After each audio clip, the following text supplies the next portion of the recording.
My golden child brother thought I'd overlook him sleeping with my wife because he's always been mom and dad's favorite. He was dead wrong, and now both of them are facing the consequences. But turns out this was the last straw for everyone. Now my parents have cut him off completely, refusing to fund his lifestyle, and made me the sole heir of their $2 million inheritance. Suddenly, my brother's reaching out, saying he regrets everything and wants to start fresh. I have a younger brother, Caleb, who has absolutely despised me all my life. If you were wondering, maybe it was out of jealousy, well, you were wrong. I wasn't the favorite child he was, so he had nothing to feel jealous about. Let me give you some context. My mom has always pampered my younger brother. He was the golden child in our family. Mom would make his meals, do his laundry, and even ask me to assist with his schoolwork. I was expected to help out just because he's family, but the same courtesy was never extended to me. I came to accept it as I was quite independent. Perhaps it was partly my fault for accommodating his wants and needs without reciprocation. He never lent a hand when I needed it and only reached out to me when he wanted something from me. I was a quiet, introverted kid who liked to study and keep to myself, while he was exactly like our dad, rough and loud. I also tend to be straightforward and honest, not sugarcoating things and saying it like it is. I believe my mother might have developed some negative perception of me as a result of my personality. As a result, he was everyone's favorite in our family. I didn't mind that when we were growing up, but the trouble arose when he found a way to sort of bully me or mock me for being different from him. He would mock me for my height or the fact that I was wearing glasses. He would sneak into my room and try to read my diary so that he could complain to my mom about anything I had written. I would yell at him and complain to my parents about him invading my privacy, but they would laugh it off, telling me how it was not a big deal. He did more terrible things, like nearly breaking my glasses and putting nasty things in my food. He had even once put little stones in my cereal, but luckily I found them before they could have hurt my teeth. I told my mom that, but she brushed it off, saying, "This is how brothers bond." Every time we would fight, Caleb would insult me, knowingly focusing on all my insecurities. He and I went to the same school, so he was aware that I was being bullied by a couple of kids. And he would show support to those kids. Instead of supporting me, he would join them in calling me names like ugly loser or hairy monkey and encourage the bullies to physically harm me because according to him, I was just a big failure. Another time we had a fight about something. I can't remember, but it was probably something silly, and at the end of the fight he told me to kill myself. Other insults I could brush off easily, but that one really hurt because I was struggling with my mental health during that time. I'm doing better now. It just sucked to hear that my own brother wanted me to die. Dad was often at work and Mom didn't seem to care much.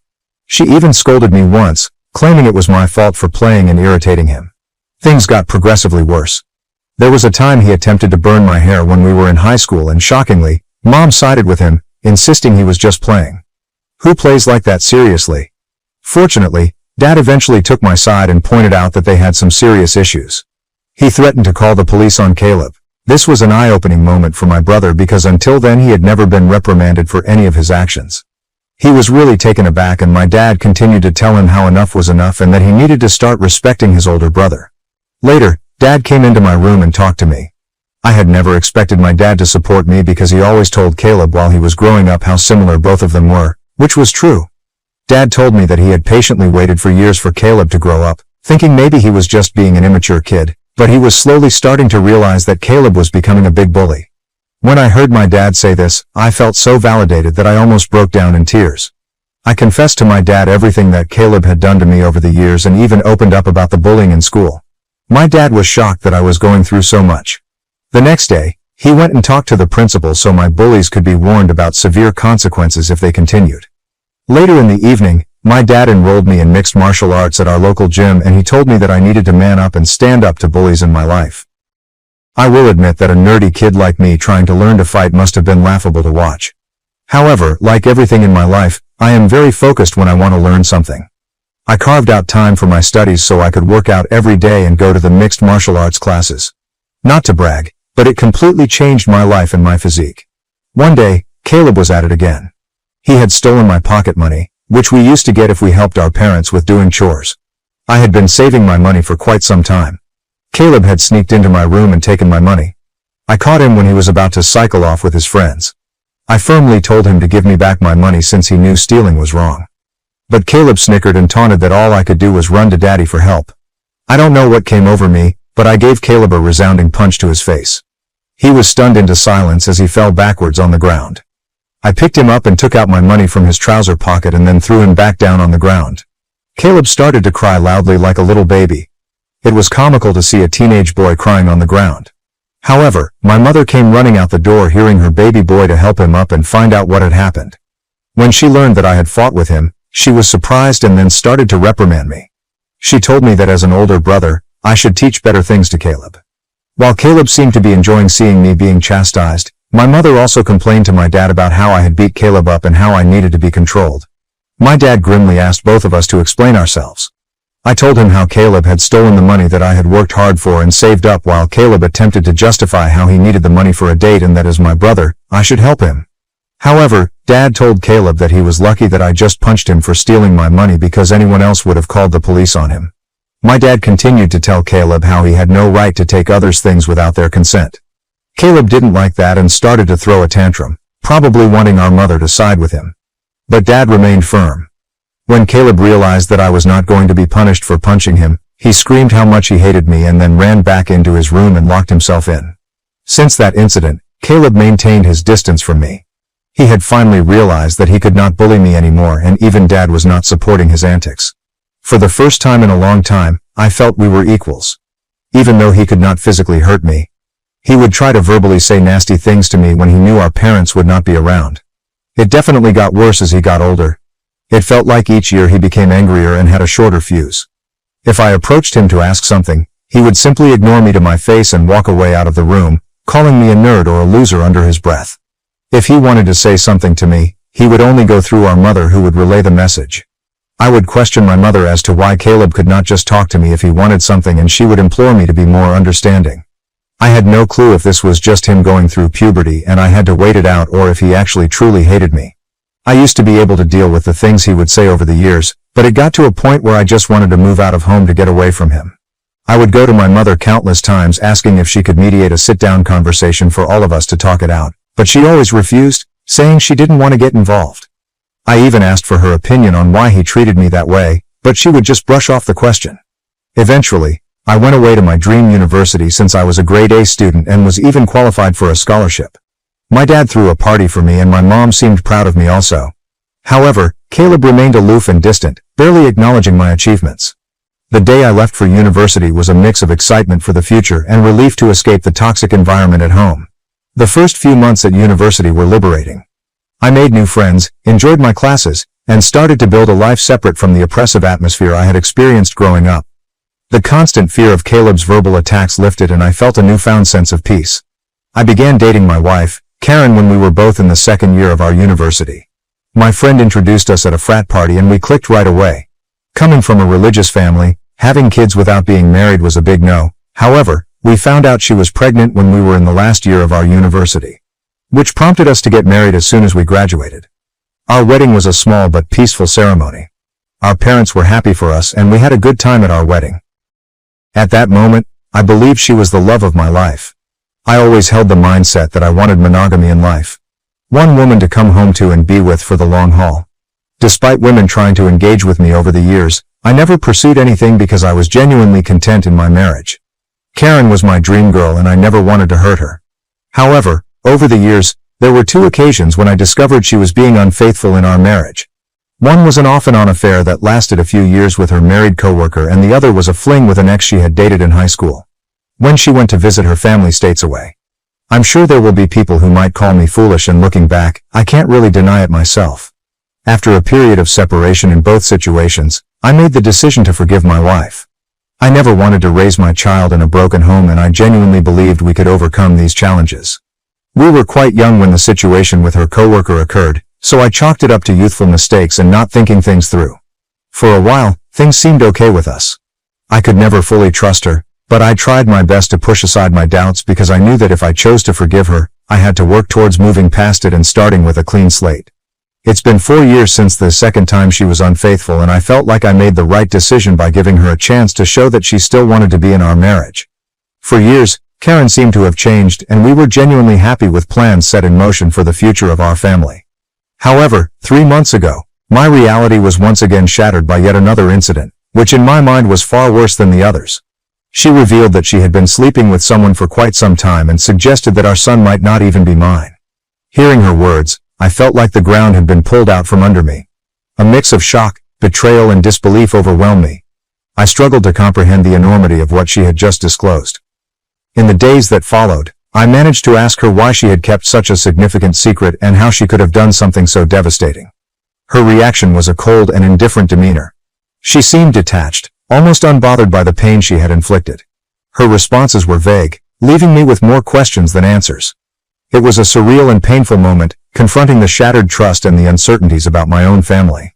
I continued to ask Karen to tell me the truth because I felt like I deserved to know who the father of the child was, since I had been literally raising our son since the beginning.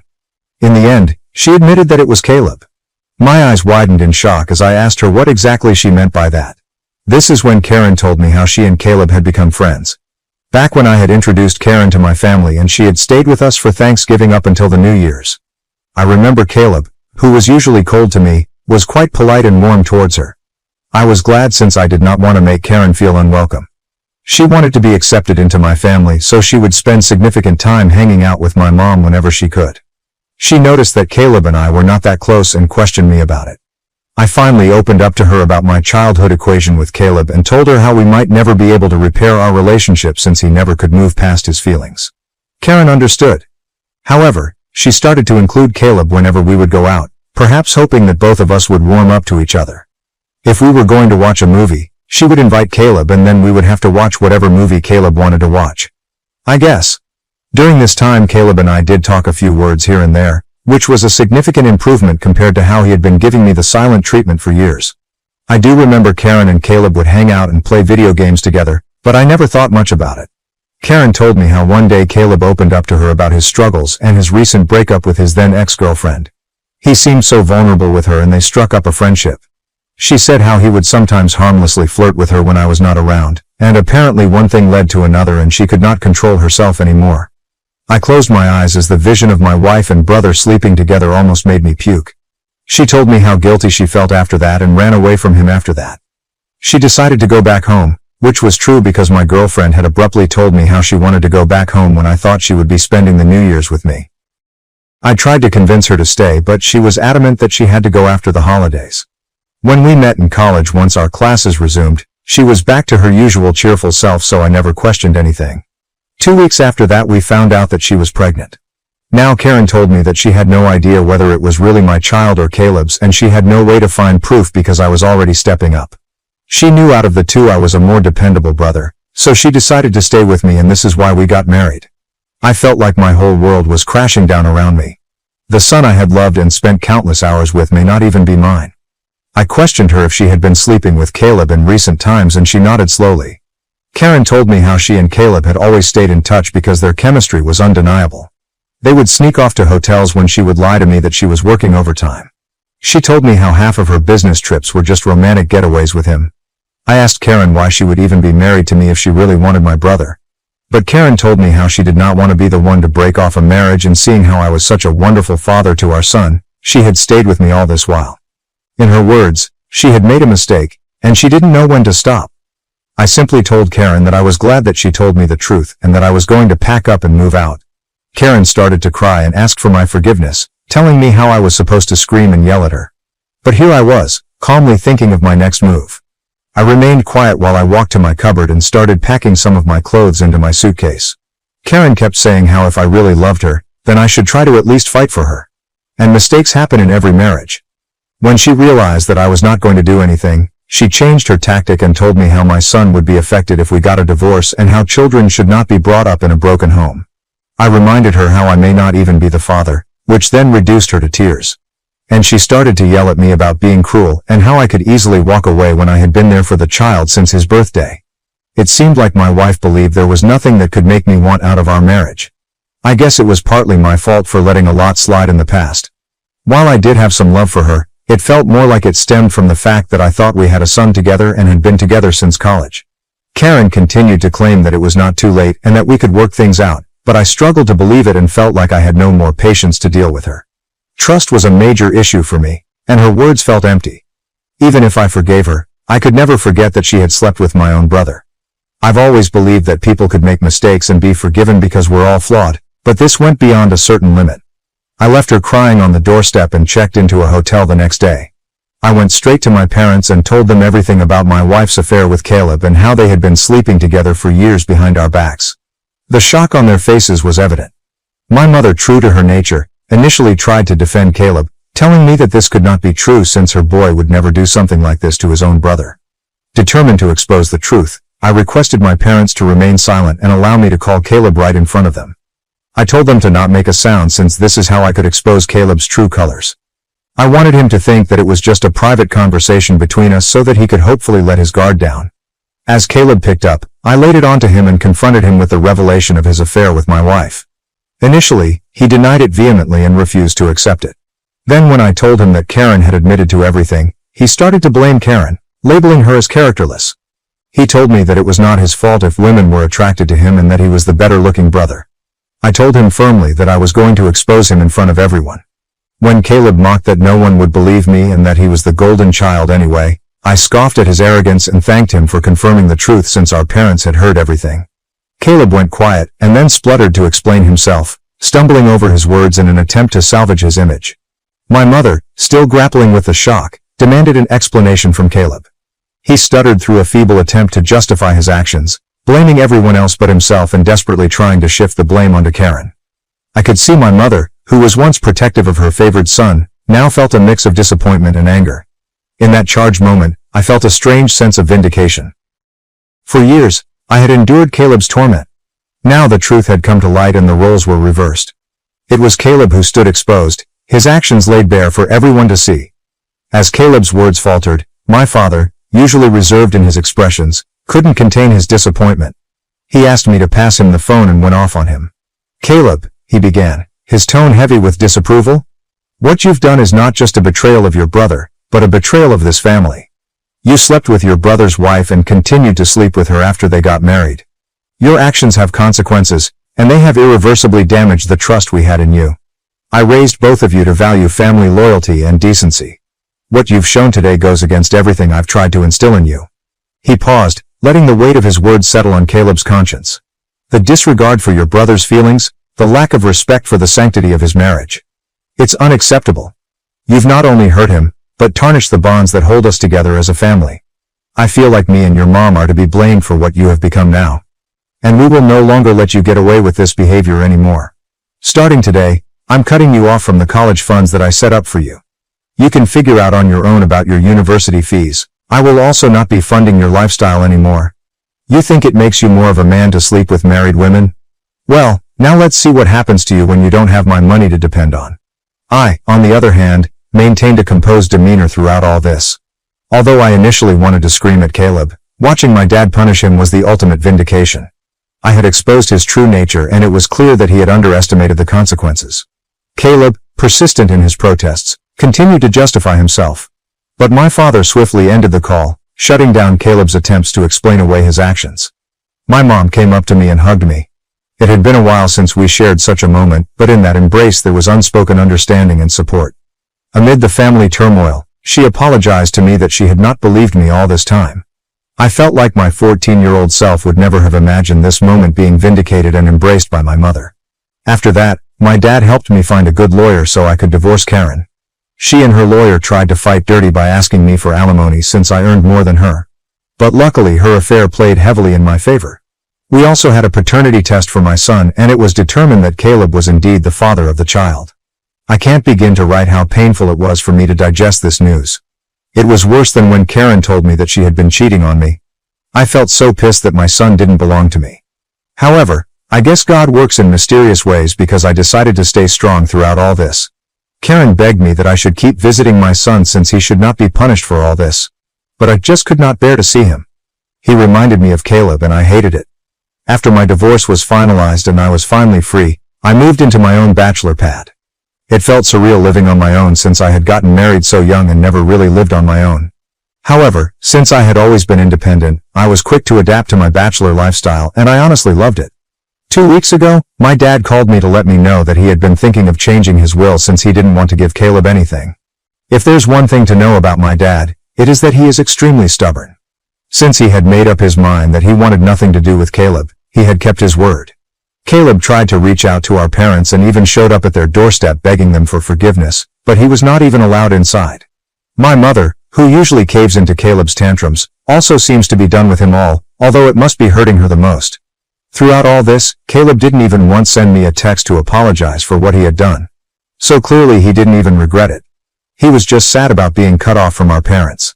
Well, Dad told me that he would be leaving everything behind to me just to ensure that Caleb doesn't protest later. He would be leaving him with only $1. My eyes widened in shock as my dad had worked really hard his whole life. Including his assets, retirement fund and life insurance, it would come up to almost $2 million. The only clause in his will was that if my dad passed away before my mom, she would continue to live in their house even though the ownership would go to my name. Of course I didn't mind this since I would want to take care of my mom until her last days. I don't know how, but Caleb found out about all this, and since he can't reach my parents, he called me yesterday trying to mend things right between us. He told me how he had been having trouble keeping up with college and that after Karen had found out about the paternity of the child, she had been pestering him about child support. He told me that he had no money and was looking for part-time jobs, yet couldn't find anything. He begged me to talk to our family so we could start fresh since he really needed my help. I started to laugh in his face and told him that I was so done with him that he should have thought about all this before sleeping with my wife and getting her pregnant. Caleb started to argue that I was being unfair and that she was to blame also.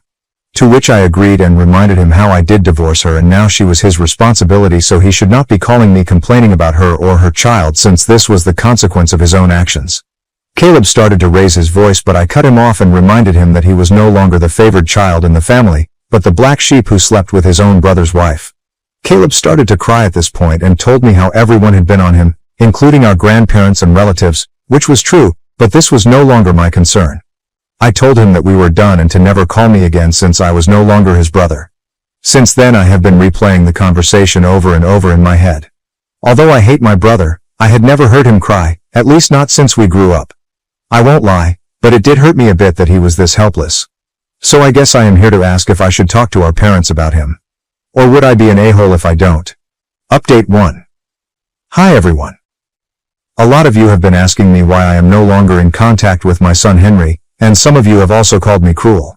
Well, I'm sorry to say this, but I don't feel comfortable raising another man's child. This is not a stepson scenario. In this case, I was led to believe that he was my son, and then I discovered that he was in fact my brother's son. Of course I am hurt and I have cried over it for days. But the reason I don't want any contact with Henry is because I no longer want Karen in my life. If I talk to her child, she will find a way to snake her way into my life again, and I need my own space. You can call me cruel or selfish, but I can't see him ever again. Or at least not until a very long time. Most of you have correctly guessed that it was in fact my mother who told Caleb about my dad changing his will, and he called me as a last resort to mend things. I did confront her in front of my dad and she broke down. She told me how I had punished Caleb enough and that he had learned his lesson. My dad firmly told my mother that if she felt what Caleb did was forgivable, then he could no longer stay married to her since he could never forgive him for his betrayal. His threat seemed to shut my mother up. My dad made it clear to her that if she ever talked with Caleb and we found out, then she could pack her bags and just leave him. Like I said, my dad is a very stubborn guy. Hopefully my mother will learn from her mistakes. Update 2. Hi Reddit, it's been 5 months since my last update. My relationship with my parents has improved in the last couple of months. My dad and I go golfing every weekend and he behaves with me more like a buddy than my own father. My mother, even though she misses Caleb, has stayed away from him. Last I heard about Caleb was from my cousin who told me how Caleb had been asking everyone for money and in the end had to drop out of college when he could not afford to pay his fees anymore. He and Karen are living together and he even has a job as a part-time mechanic apparently. I think they are raising Henry together, which is a good thing I guess. I never bring up Caleb in my discussions with my parents and neither do they. For everyone asking, I am doing quite well. I was promoted at my job 2 months ago, so my salary has improved significantly. I haven't been dating anyone since. I feel like I need time and space to heal. I have been going through a few therapy classes, so I guess we'll see how that works out.